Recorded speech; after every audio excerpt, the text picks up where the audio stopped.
Story time, fella. Story time, man. It's a love business, man. Remember that. It's a love business. So this gonna be a story about my homie. We're gonna call him Jake so we don't expose him.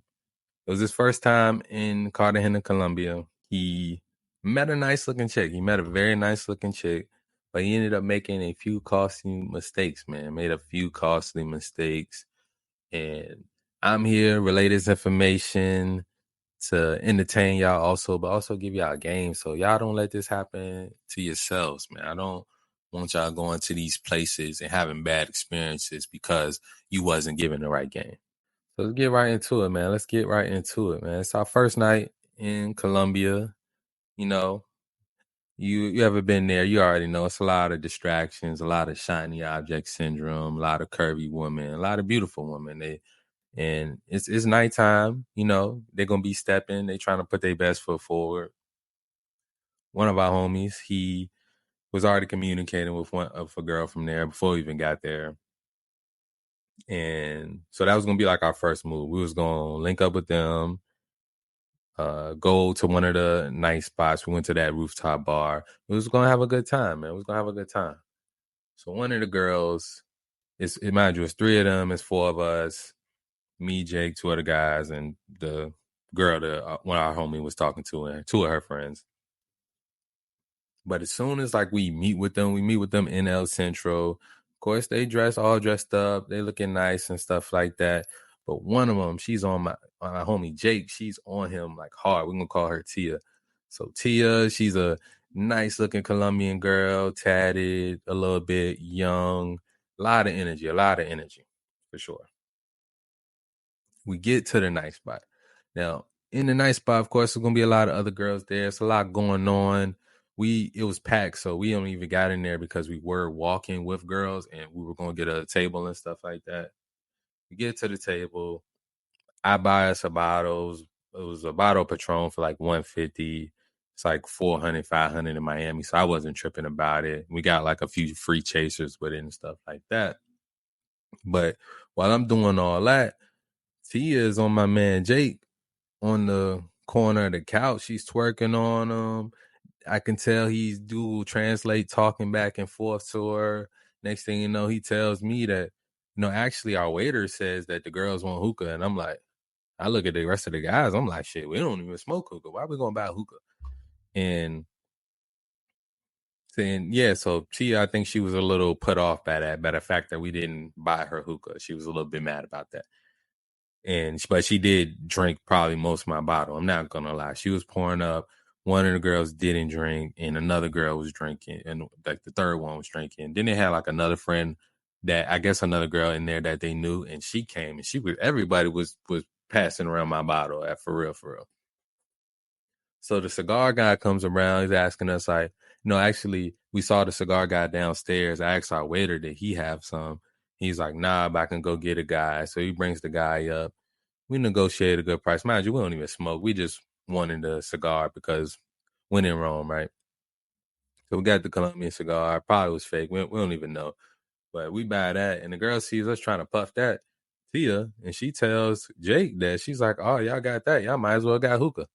So then he comes to tell me, and then I'm like, bro, fuck that. And he's like, nah, I'm going to get it, bro. I'm going to get it. And that's why I knew y'all can't let that happen. Don't go out to these places doing stuff you wouldn't normally do just because you around better looking women. Now, it happens to a lot of guys. I'm pretty sure I probably did something similar like that. But this is just the current example we got right now of Jake. That was the first mistake. He was buying that hookah. I'm like, mind you, most of these girls you're in Cartagena, they're going to be working. So you're going to be paying for her regardless. Why do the extra unless you want to?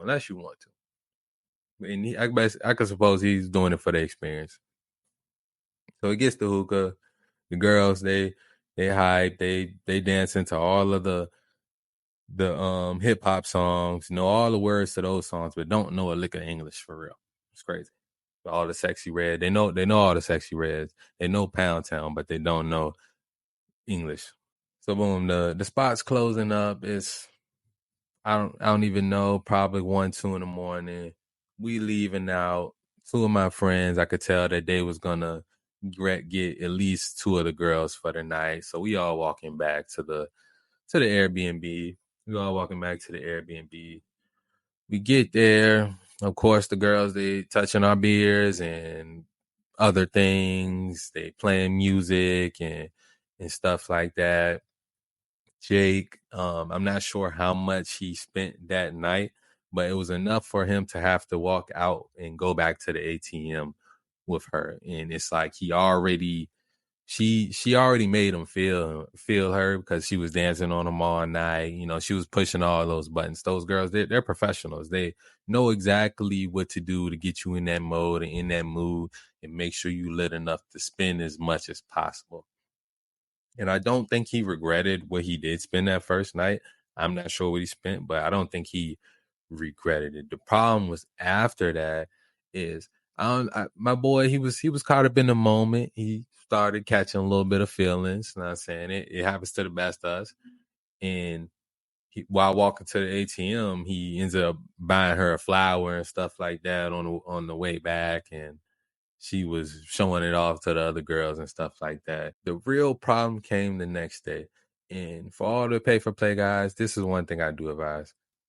Don't pay for the same one. Especially if you're a young dude, don't pay for the same one twice. Well, what does my guy do? I think she hits him up the next day. You know, she's talking. They know how to give the girlfriend experience. She's giving the girlfriend experience. And then he tries to link with her again. And of course, you know, first thing comes up is money. And he's thinking like, okay, maybe I can get a very big discount this time because I just gave her this amount the night before. But nope, she wants the same amount of money. She wants the same amount of money that she got the night before. Mind you, she drunk most of our bottles. He bought her a hookah and he bought her the flower. So he did all of that and also paid her for the rest of the night. Well, not the rest of the night, but the time they spent in the B&B, he paid her for that. And the next day, she gonna want the same price because, as she said, he was joking with her. He's thinking like, "Damn, I thought you loved me," and she's like, "Oh, it's a love business." That's what she said. She said it's a love business. And when she said that, when he told me she said that, I thought that was one of like realest, but also one of the most coldest things that a woman has ever said to somebody. Like it's real in the fact that, oh, this is the culture, this is what she does. Now all girls do this, but this is what I do, and this is how I deal with men. Come from this poverty. There's no guarantees with you guys, so it's a love business. Like, yes, you're gonna pay for this love, and they used to a lot that from the older guys because the older guys already understand that it's a love business. But as young guys, we come out to these places, and if you catch feelings for a working girl, it's gonna be a love business. It's gonna be a very transactional relationship where you're not getting nothing back but sex, and you know, when she told him that, he was a little bit hurt. I don't want to say hurt because I don't think it really mattered to him, especially after he got back to America. But in the moment, my dog probably felt a little bit hurt. Like, damn, like she just treated me like just another client, you know, after all the time we spent, the everything we did in those moments or whatever. And he felt like he should have been more to her probably. And he just wasn't. She's another client, you know, and that's how a lot of these women gonna look at you out at the end of the day. That's just how a lot of these women are gonna look at you. So yeah, man, that's the story. We went to the club. He met a girl, and she took advantage of the fact that even when we don't think we can be green, you might end up in a green situation. You know what I'm saying? Like, but if you go out there with the mindset that, okay, if you pay her once, you're not going to pay her again, then I think you will more so be in that mind frame not to like get in too deep into any situation. And like I said on other videos, you know, don't fall in love with the first one. Don't think a woman really cares about you until her actions really show otherwise, to where she's doing things and not really requiring much back from you, or she's not really caring about what you were giving back to her. Like if she wasn't working girl, and she was a girl that came from good family and things like that, that would be better. Yeah, some girls, they just don't want more than you to just, they don't want more from you than to pay for their taxi or to buy the groceries that she gonna cook in the morning and stuff like that.